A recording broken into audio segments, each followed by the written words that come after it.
All right, so when choosing a slide, you're going to want to find one that is a snug fit. You don't want it to be too tight, and you definitely don't want it to be too loose.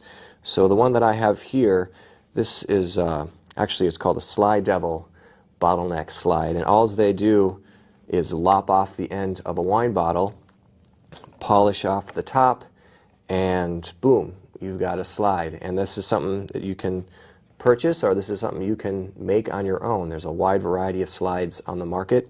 So if you go to any guitar store, they should have some there for you to try on, and find one, like I said, that it's snug but not too tight. So snug meaning I have my finger upside down, and if I give it a little shake, it's still sticking to my finger, but when I want to pull it off, it comes off easily.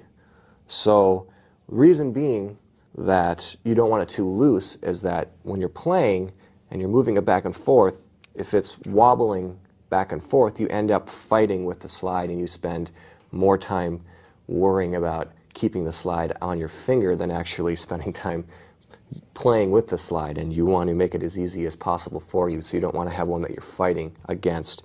And this is a glass slide, which is something that I prefer. It's a personal preference, but there's, of course, metal slides, there's ceramic slides, there's all sorts out there. So find one that suits your ears and is comfortable for you to play with.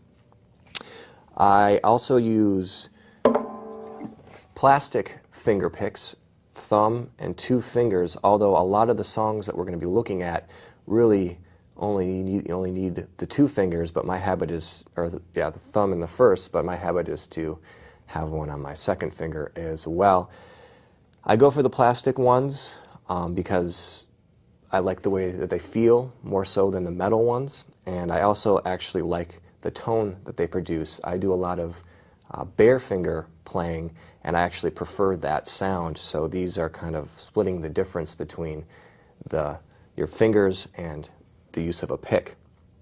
The thumb pick I use is actually a little bit different. It's a John Pierce thumb pick, and I like one that has a thinner blade on it rather than like a regular large thumb pick has a much wider blade on it. So other than that, everything else is pretty much just standard. The finger picks are just, I go into my local store and I say, where are your plastic finger picks? And they bring them out, so I don't even know what brand they are. They're just generic plastic finger picks. Next, let's talk a little bit about your guitar. Now, I chose a wooden-bodied resonator for this lesson because a lot of the players that we're going to cover used just regular wood-bodied guitars.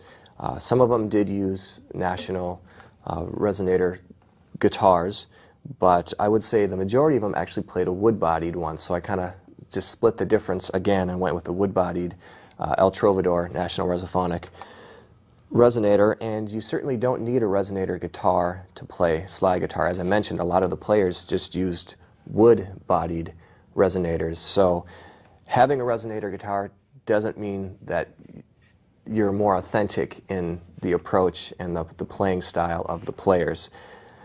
It's definitely, again, a personal choice and personal preference, and I like to play resonator guitars for slide, and if I'm doing regular fingerstyle stuff, I like an acoustic guitar for that. So certainly choose what you would like to play. If you are using a regular wood-bodied guitar, you may need to either raise the action up a little bit or certainly use a heavier gauge string. The set that I like to use is actually a blend of heavy to medium. So I've got heavies on the first, second, and third, so 16, 18, 28, and I actually use a wound third string. There's a lot of people who use unwound and a lot of players that used unwound third strings, but I prefer a wound one. So those are my highs, and then I've got medium, 35, 45, 56, going from 4, 5, and 6 string. So, and that's just, again, a lot of the different string companies make a resophonic set that is actually those gauges, and certainly other ones can set it up that way for you. If you're, again, using a wood-bodied acoustic guitar, I would certainly recommend medium gauge strings because we're going to be tuning down. And you may even want to swap out that 13 for a 14 for that high E string. So I think that covers the basics of choosing slide, finger picks, guitar, strings. So now we're going to get into tune. We're going to get into open G tuning.